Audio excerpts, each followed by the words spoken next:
Ah non, mais vous allez vous faire mal carrément, hein. Ça va, Liliane? Ouais, Voilà. ça va. Ben, toi, tu veux jouer à quoi, Athéna? Mais je joue à la princesse. À la Et princesse? on met que Liliane fait le prince. Ouais. Et toi, il faut faire le dragon. Carrément? Ah ben, moi, je ressemble à un dragon pour faire le dragon, comme quoi. Ah ben tiens, Yanis, il est là. Direct. Allez, bonjour, bonsoir, amis fidèles du Buzz. On espère que vous vous portez très bien. Hein. Et dans ce numéro d'Afrobuzz Douala, nous sommes encore au caprice des dieux. Allez, on dit sommaire? Sommaire! Cette semaine dans Afrobuzz Douala, avec la communauté internationale, nous avons tous célébré le jazz. C'était à la Chaumière, à Douala. Ensuite, en mode tête-à-tête, nous étions avec la styliste modéliste Olivia Hervy, avec qui nous avons parlé de son parcours, ses rêves et ses collections. Afrobuzz Douala. Le 30 avril dernier, il a été dans toutes les oreilles. Il a été fêté, étudié, joué et célébré par les musiciens dans le monde entier. Je parle bien sûr du jazz, cette musique qui est née au début du XXe siècle, réunissant les cultures africaines et occidentales, et qui, depuis 2 jours, grâce à l'UNESCO, a obtenu sa journée internationale. Ici à Douala, les hostilités ont été les plus belles, surtout à la Chaumière, le jazz club de notre cité économique du pays, où l'ambiance a été super bonne, ceci grâce à l'extrême dextérité des artistes représentés. Bonsoir. Bonsoir. Bonsoir. Bonsoir. There was a boy, very strange and touchable.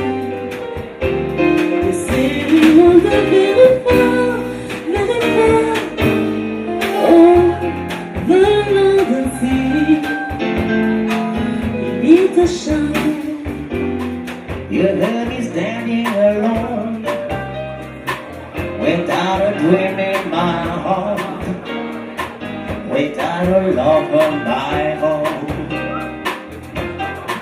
Love and love, you knew just what I was there for. You heard me say, pray for. Toujours à la Chaumière, et là on va en fait dans les loges. C'est ici que l'on a pratiquement tous les artistes avant qu'ils ne partent sur la scène. Hein. Oula, vous voyez, ils sont tellement nombreux aujourd'hui pour célébrer le jazz. Alors Déli, dis-nous, comment ça se passe avec l'orchestre ici à la Chaumière?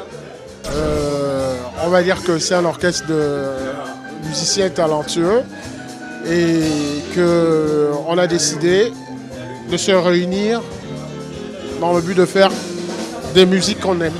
Parce que c'est très rare de trouver des musiciens qui réalisent limite leur rêve, c'est-à-dire jouer la musique qu'ils aiment.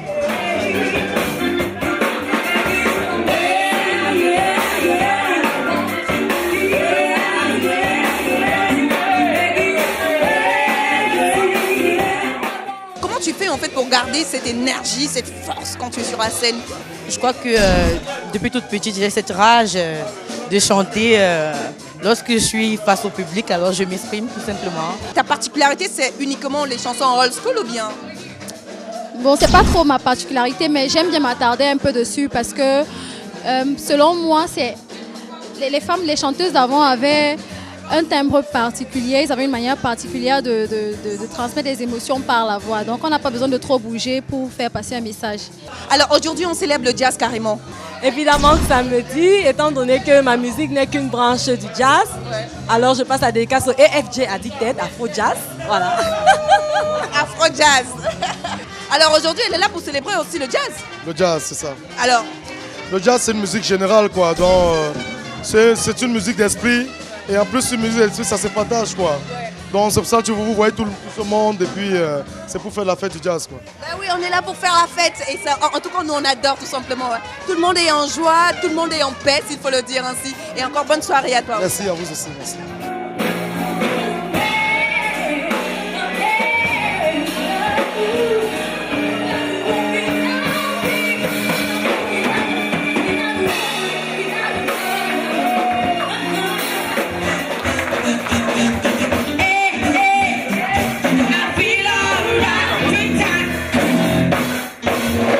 Baby, baby, baby, baby, baby, baby, baby, baby, baby, baby, baby, baby, baby,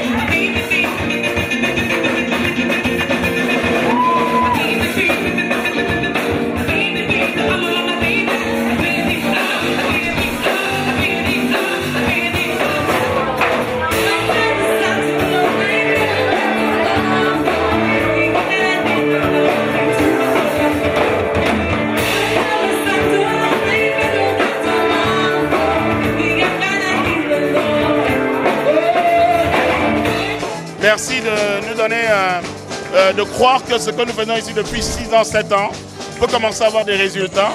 Parce que nous sommes dans un défi personnel. L'Afrique, qui est un grand continent musical, qui a inspiré le monde, qui a inspiré la musique, qui a inspiré le jazz aujourd'hui, est très mal vécu par rapport à ce jazz-là.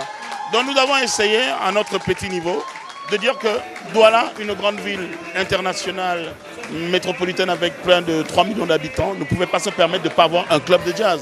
Donc un club de jazz comme il le faut.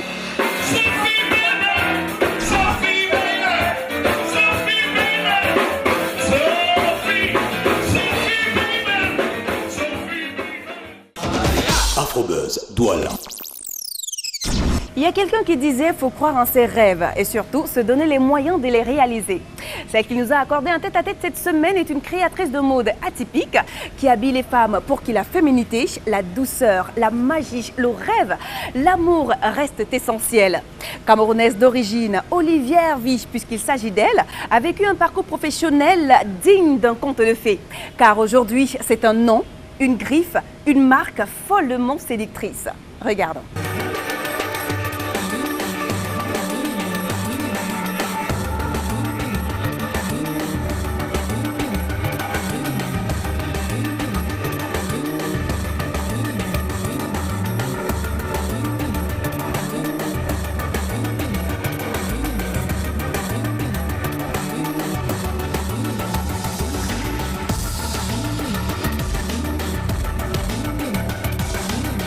Et comment tu arrives justement dans le monde de la mode? J'arrive dans le monde de la mode en fait parce que déjà j'ai commencé avec ma grand-mère. On travaillait, on confectionnait des boubous, enfin voilà, qu'on vendait déjà sur le marché.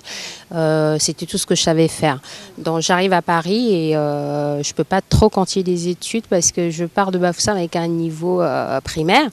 Par rapport à mon âge aussi, donc j'avais un méga retard. Donc très vite j'attends pendant un an et demi. Je vais quand même prendre des cours de français à la mairie parce que c'est gratuit pour tous les étrangers et j'essaie de réfléchir sur ce que je veux faire et je me rends compte que la seule chose que je sais faire c'est entre guillemets la couture, mais comme à Bafoussam, hein, une fois de plus, c'est pas la couture comme ce que je fais aujourd'hui. Donc je commence à démarcher les ateliers comme petite main. Donc voilà quoi. Et après j'intègre quelques ateliers dans Paris, dans le 2e. Je travaille pas encore les matières, mais je suis là pour faire ce qu'on me demande de faire. Voilà. Et plus tard, en 2006, forcément, je me lance directement avec une première collection. Un peu loupée, je l'avoue. Semi-couture. Semi-couture. Oui, semi-couture, parce qu'il y a eu pas mal de ratés. C'est toujours comme ça au début quand même aussi. Oui, parce qu'il faut savoir qu'il y a une différence entre travailler pour des personnes, on a un cahier des charges, on arrive... Parce que même si dans les ateliers, je commence comme petite main, à petit, on me confie des tâches. Voilà, après, je commence à être à la coupe aussi, à être au montage, donc je vois comment ça se passe. Mais il y a une différence parce que vous arrivez, on vous donne un dessin technique, un patron déjà défini, on vous donne tout, on vous donne le prototype déjà défini, réglé au millimètre près, donc ça c'est fait. Maintenant, quand on se lance tout seul, on doit refaire tout le processus, c'est pas évident parce qu'on est un petit peu seul à devoir faire tout ça. Olivier Hervy, c'est une mode, une marque de vêtements, mais c'est aussi une marque de parfum. Parce que dernièrement, il y a le parfum Olivier Hervy. J'ai d'ailleurs eu la primeur de pouvoir sentir du Olivier Hervy. Qu'est-ce qui t'amène justement dans ce plan cosmétique-là? En fait, beaucoup ne le savent pas, mais je décide de faire un parfum parce que quand on lance une marque, quand on crée une griffe, on n'a pas forcément l'idée tout de suite de faire une fragrance parce que c'est une autre démarche. Donc je n'ai pas pris l'initiative un matin de se dire ça y est, je vais me lancer un parfum parce que je suis arrivée, façon de parler. J'ai beaucoup de chemin à faire. Donc je suis contactée un matin via mail par celui qui travaille sur licence avec la maison Vuarnet, qui est installée en France, mais qui commercialise essentiellement à l'étranger. Il cherche une jeune marque française. Qui représente la France dans tout voilà, le côté glamour français, le côté chic français. On ne cherche pas la fille noire, on veut celle qui se cache derrière cette marque. On veut lui proposer un business. Donc, ok, j'accepte de rencontrer cette personne qui m'explique un petit peu ce qu'il a envie de travailler avec moi. Donc l'idée, c'est qu'on va lancer une fragrance sur cette marque-là, qui est déjà connue en Asie, dans la mesure où il faut savoir que les Asiatiques aiment la France et cherchent beaucoup sur les produits français. Et en tapant sur Google, on tombe sur Olivier Harvey. On ne sait pas qu'elle est noire ou blanche, on s'en fout. C'est une marque française, voilà. Et il a envie qu'on crée une fragrance pour vendre en Asie. Donc à Macao, en Chine, et à Macao, pardon, à Hong Kong, donc, voilà, dans un premier temps. Moi, je me dis, ouais, pourquoi pas. Je réfléchis un peu, je me dis, ok, à condition que moi, je sois à l'étape, c'est-à-dire je décide de la fragrance, de tous les... Enfin, il faut que jusqu'à la fin, voilà, même du packaging.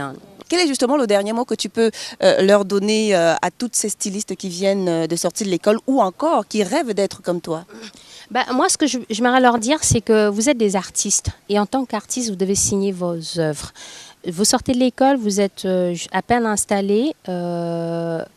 Vous montez une première pièce, il est très important de la signer, soit par une étiquette, une étiquette à votre nom ou au nom de la marque, de la griffe que vous aurez choisie. Si vous ne pouvez pas faire des étiquettes en série, vous pouvez broder. C'est important de pouvoir broder ses initiales sur une pièce pour qu'il soit signé. Donc vous prenez votre Stockmann, vous le mettez dans un coin blanc si possible, voilà, sans rien autour. Vous le photographiez dans tous les sens, mais avec un super gros plan si possible, bien pour que ce soit visible. Deuxièmement, vous trouvez n'importe quel infographiste, même quelqu'un dans un cybercafé, peu importe, avec une belle négociation et très peu d'argent, vous faites un book. Même si c'est que des photocopies que vous devez faire, il faut que ce soit juste visible, avec vos coordonnées, votre nom, vos coordonnées, et à partir de là, vous faites faire des cartes de visite, c'est hyper important.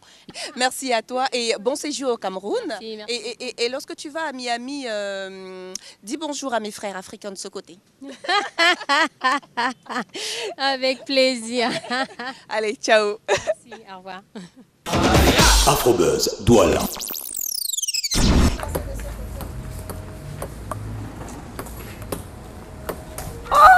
Ben voilà, je suis battue. Afrobuzz Douala, c'est tout pour cette semaine. Nous sommes tout simplement au Caprice des Dieux, c'est à Bonanjo, un endroit où on accueille tous les enfants pour pouvoir passer du bon temps. Il y a pas mal de jeux, pas mal d'attractions justement. Pour nous aussi les grands, pourquoi pas. Allez, on se dit à la semaine prochaine. Prenez soin de vous et de vos villes. Kizou, kizou. Non mais attendez, vous allez tomber là carrément. Non, viens Athéna, viens. Là tu vas tomber. D'accord? Toi tu veux jouer à quoi? Je veux jouer à la princesse et au prince et le dragon.